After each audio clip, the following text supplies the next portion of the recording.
Well, after the Leafs go out there on Saturday night against Vancouver and shoot the lights out, and they get 5 goals and they get the shutout and win 5-0, you come here today, Monday, Nashville in town. Leafs get blanked 4-0, and I was at that damn game. There's a few storylines in the game today, and you really realize them when you're there and you watch the game. The first thing I gotta say is the face-off dot was horrendous for this team. John Tavares, usually money man in the face-offs, he was all right. Look, yeah, 25-21 in favor of the Nashville Predators, but for the first and the entire second period, it was lopsided. And how'd they get those 2 goals? They were leading after 2 periods. Now let's break this puppy down here, because puck luck is a big thing. Early on in the game, the Leafs, again, Austin Matthews gets a beautiful chance. It rings one short side off of Pecorine, and he beat him clean, just wrung it off the iron. Then a beautiful pass from Connor Brown backdoor to Kasperi Kapanen, and he redirects it right off the post again. And that kills us. That actually just kills the Leafs there. And you go into the intermission, you're stuck 1-0, and we're like, damn, this is brutal. But it's okay. We're tied. Shots were 9-7, and if you count the couple posts, it was 9-9. So a pretty even period. Hutchinson looked good. Things are going okay. Second period, though, they get the power play, and Mattias Ekholm. Slap shot from the point, big screen in front of the net. It might have hit somebody on the way through. I don't think it did. And it beats Hutchinson clean. He couldn't see a dang thing. Did he fight for the screen? I'm not sure, but nonetheless, he didn't get much help in front of the net, and nobody got in the lane to block the shot. And it was just a nice shot overall. It's 1-0.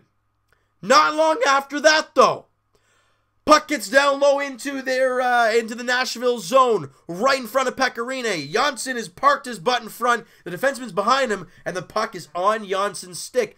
And I don't know how he sees Austin Matthews backdoor. Nifty little backhand pass. Matthews buries it into the wide open cage. We got a 2-1. No, hold on. They're going to review it. They're going to review it for offside. And no goal. You hit 2 posts and a no-goal call. Now, a goalie as great as Pecorine is, he will make you pay for that.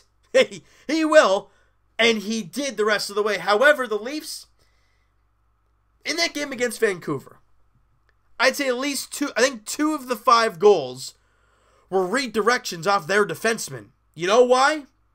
The Leafs just fired the puck in the net and good things happened.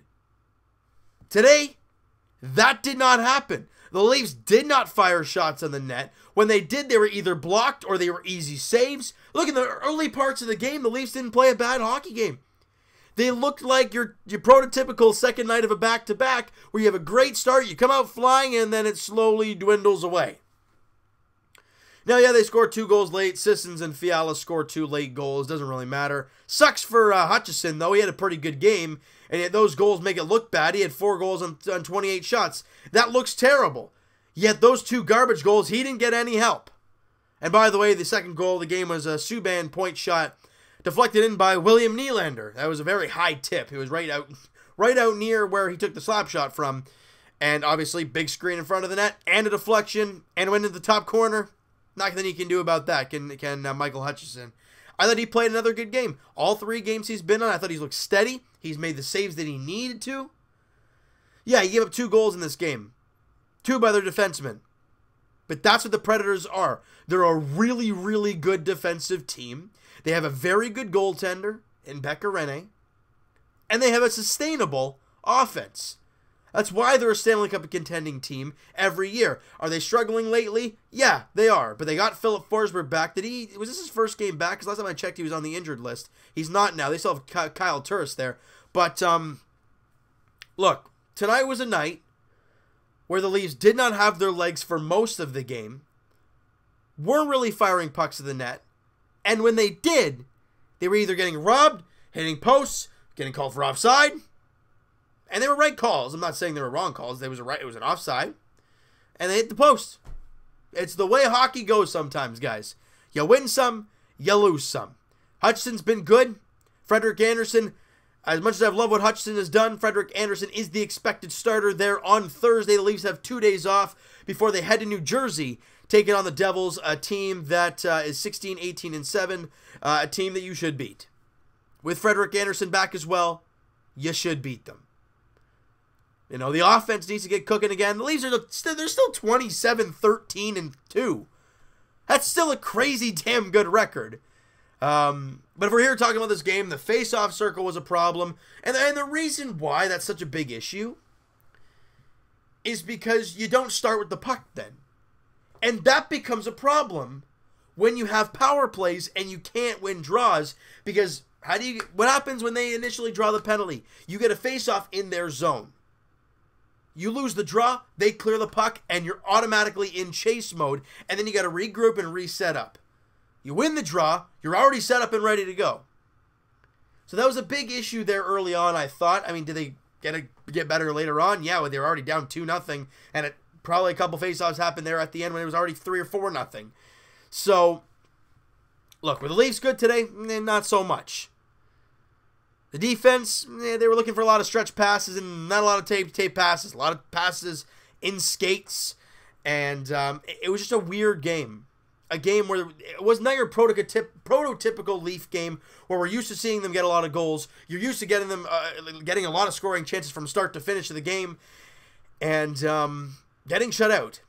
Not a very normal thing for the Toronto Maple Leafs. And of course I'm there to watch it. But, you know what I mean? It happens. It's hockey. It's sports. The Tampa Bay Lightning, I don't know if they've been actually shut out this year. I was going to say they probably have, but I don't know if they have or not. But, guys, you know what? Nothing we can do about this. You move on, and you got a game against the Devils, because in the end, all this is game 1 of 82. And you go on to take the Devils in New Jersey. Frederik Andersen, Keith Kincaid, the expected starters there on Thursday night. 7 o'clock puck drop as the Buds look to get back into the win column, with Frederik Andersen expected to be back in the lineup regarding any setbacks or anything. Assuming he's going to be in the lineup there on Thursday, you want to see a good start from him coming off the IR, and you also want to see the Leafs team have a good game and more or less pick up 2 points. That's what we want to get out of that Thursday game against New Jersey. All right, so you know what, guys? That is going to do it for this one. You guys enjoyed this video, and you guys sure as heck did not enjoy the game today. Smack that like button. I do appreciate that, because we paid a stupid amount of money to go watch that garbage. Like I said, hit the like button if you guys enjoyed this one. Hit the subscribe button if you guys have not already. Comment down below, guys. What'd you think of the game? What'd you think of Hutchinson? How have you thought of Hutchinson in his first 3 games as a Toronto Maple Leaf? I thought he's been solid. I feel a lot more confident with him, even in just 3 games, than Garrett Sparks that I've seen throughout his entire career. Sparks is hit or miss like heck. Hutchinson looks calm, cool, and collected in the net for the most part. Smothers the puck when he needs to. He smothers pucks so nice, right? Long shot on the point, gets in the chest, hangs on to it, right? Sparks flops around and kicks it right into the middle of the ice. It's just, Hutchinson reminds me of a not as great Curtis McElhinney. Mechanically sound, looks calm in the net, and gets the job done. Statistically, it wasn't a good night. Statistically, the first game and the third game today weren't great. However, if you actually look at the games and you actually watch them, you'll see that he did not do half bad whatsoever. So what do you think of his performance? What do you think of the Leafs' performance overall? And Evan and I will talk to you guys Thursday afternoon podcast edition, that same day as that Leaf game. Links are in the description for the podcast channel, guys, and for the podcast itself on iTunes. Twitter is also down below. Follow up, send me a DM, do all that great stuff. And I will talk to you guys, what is this? Raptors edition. Tomorrow night is the Raptors. Are they welcome in Vince Carter and the Atlanta Hawks. And the big question, obviously moving closer to trade deadline, is will Vince Carter be traded to a contending team? And I know a lot of Raptor fans, or some people are thinking, bring him back to Toronto. And I'm not sure how I feel about that. I mean, look, he was great in his heyday. I'm not sure how much he's got left in his tank. What the heck are we going to give up for him? I don't know. Guys, it could be his last game in Toronto tomorrow night if he doesn't play another season. If he does, then I guess not. But that's up to him to remain to be seen. And it's going to be a very interesting welcome there for Vince Carter tomorrow night as the Raptors look for their third straight victory after those 2 big wins against Milwaukee and Indiana.